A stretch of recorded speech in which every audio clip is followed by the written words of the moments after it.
Il y a eu beaucoup de débats sur les relations entre les hoatzins et les autres oiseaux. En raison de sa distinction, il a sa propre famille. La recherche génétique a indiqué qu'il s'agit du dernier membre survivant d'une lignée d'oiseaux qui s'est bifurquée dans sa propre direction il y a 64 millions d'années. Le hoatzin est un folivore, il mange les feuilles des plantes qui poussent dans les habitats marécageux et fluviaux où il vit. Il utilise la fermentation bactérienne dans la partie avant de l'intestin pour décomposer la matière végétale qu'il consomme, tout comme le font les bovins et les autres ruminants.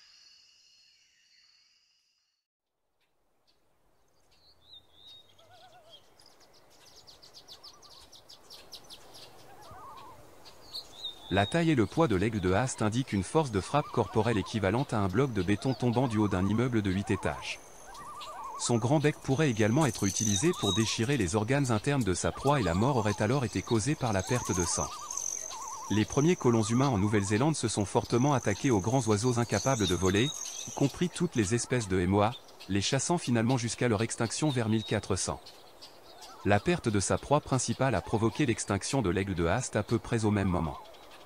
L'aigle royal sont parfois considérés comme le plus efficace parmi les aigles et peut-être parmi tous les oiseaux rapaces. Ils sont équipés d'ailes larges et longues avec des indentations un peu en forme de doigts sur les extrémités de l'aile. Ils sont uniques dans leur genre en ce sens qu'ils volent souvent dans un léger dièdre, ce qui signifie que les ailes sont souvent maintenues en forme de V légèrement renversée. Ce sont des oiseaux qui vivent assez longtemps dans des conditions naturelles. Le pigargue à tête blanche est un mangeur opportuniste qui se nourrit principalement de poissons. Il plonge et arrache ses proies de l'eau avec ses serres. Les poissons benthiques tels que le poisson-chat sont généralement consommés après leur mort et flottent à la surface. Bien qu'en nageant temporairement à l'air libre, ils peuvent être plus vulnérables à la prédation que la plupart des poissons puisque leurs yeux se concentrent vers le bas.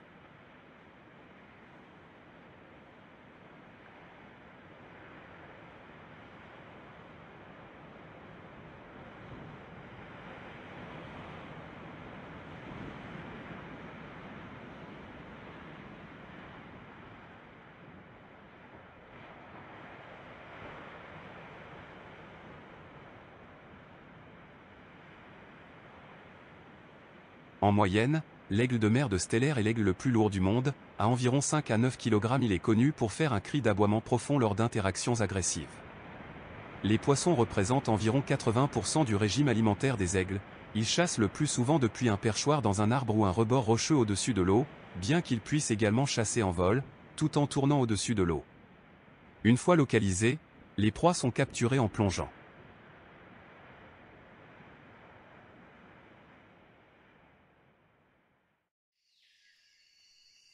L'aigle harpie est le rapace le plus grand et le plus puissant trouvé dans la forêt tropicale. Il habite généralement les forêts tropicales humides des basses terres dans la couche supérieure de la canopée. La destruction de son habitat naturel a fait disparaître de nombreuses parties de son ancienne aire de répartition. Les adultes sont proches ou même au sommet d'une chaîne alimentaire et sont rarement la proie. Ses principales proies sont les mammifères arboricoles et il a été démontré que la majorité de son alimentation se concentre sur les paresseux et les singes.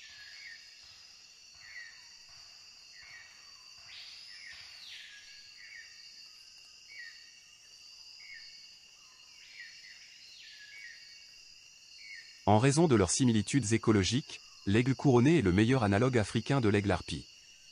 Grâce à son comportement audacieux et très visible, il est exceptionnellement bien étudié pour un grand aigle forestier.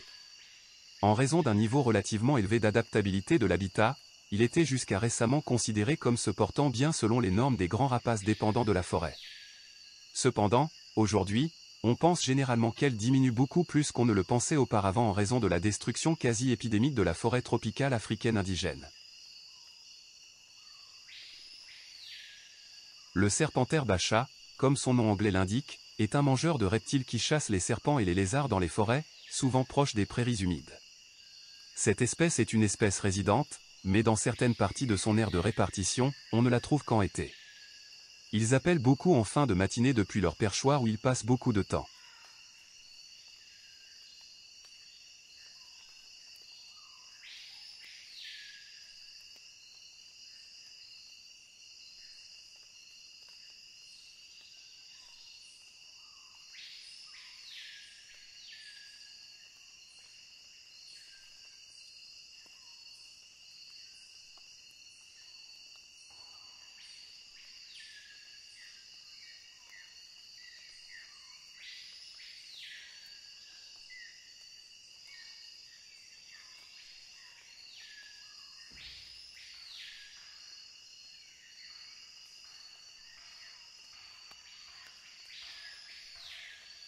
Contrairement à la plupart des oiseaux de proie, le serpentaire est en grande partie terrestre, chassant ses proies à pied.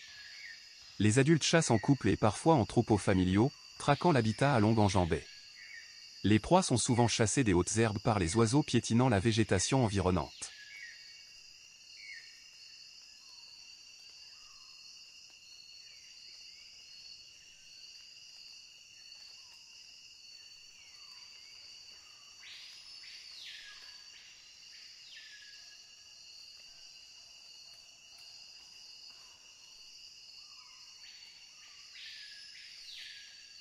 La tête du vautour n'a pas de plumes, c'est une adaptation qui s'est produite en raison de la tendance du vautour de Ruppel à coller sa tête à l'intérieur de sa proie lorsqu'il mange.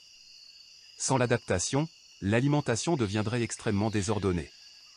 Ils ont une construction particulièrement puissante et, après avoir consommé les parties molles les plus attrayantes d'une carcasse, ils continueront avec la peau, et même les os, mangeant jusqu'à ce qu'ils puissent à peine voler.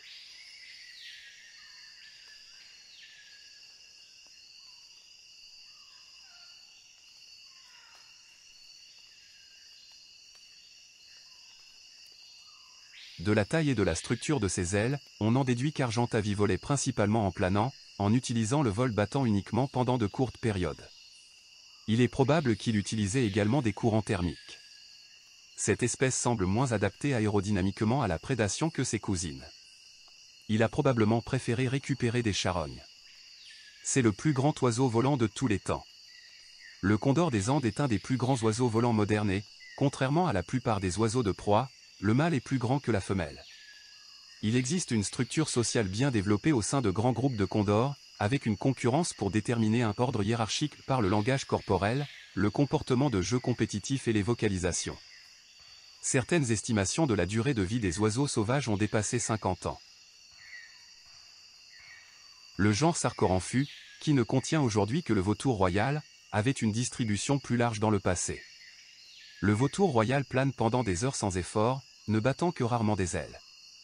En vol, ses ailes sont maintenues à plat avec des pointes légèrement surélevées, et de loin, le vautour peut sembler sans tête en vol malgré sa taille et sa coloration criarde. Ce vautour est assez discret lorsqu'il est perché dans les arbres.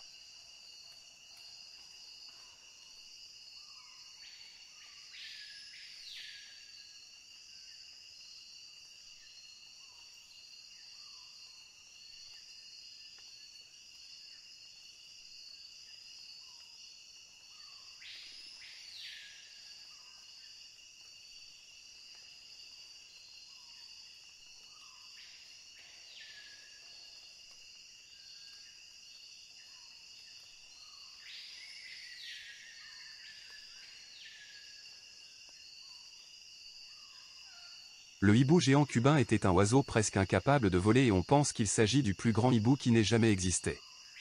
Ses jambes et ses pieds semblent être très grands et puissamment construits. Cela soutient la théorie selon laquelle ils étaient de bons coureurs, ont pris leur envol lorsqu'ils étaient extrêmement pressés. Les hiboux sont généralement nocturnes et passent une grande partie de la journée à se percher. Ils sont souvent perçus comme apprivoisés car ils permettent aux gens de s'approcher d'assez près avant de prendre leur envol, mais ils tentent plutôt d'éviter d'être détectés.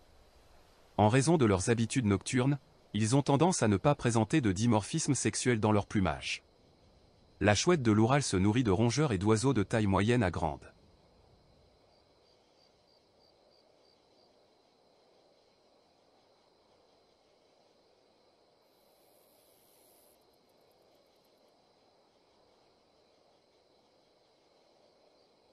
La chouette effraie est un oiseau de terrain ouvert comme les terres agricoles ou les prairies avec quelques bois entrecoupés.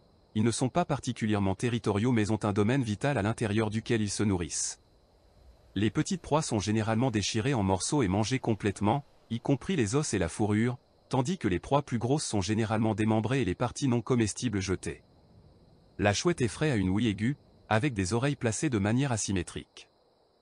Cela améliore la détection de la position et de la distance du son et l'oiseau n'a pas besoin de voir pour chasser.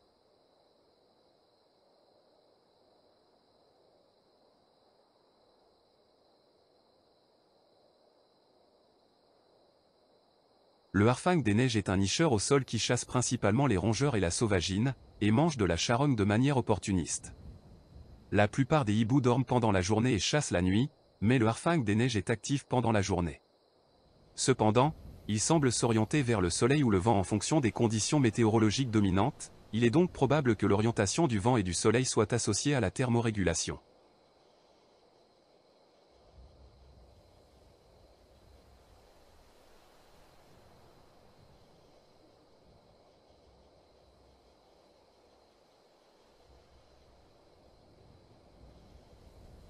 Vivant dans les prairies ouvertes par opposition aux forêts, la chevêche des terriers a développé des pattes plus longues qui lui permettent de sprinter, ainsi que de voler, lors de la chasse. Cette espèce peut vivre au moins 9 ans à l'état sauvage. Elle niche et se perche souvent dans les terriers creusés par les écureuils terrestres, une stratégie également utilisée par les crotales. Lorsqu'il est menacé, le hibou se retire dans le terrier et produit des sons de cliquetis et de sifflements similaires à ceux d'un serpent à sonnette.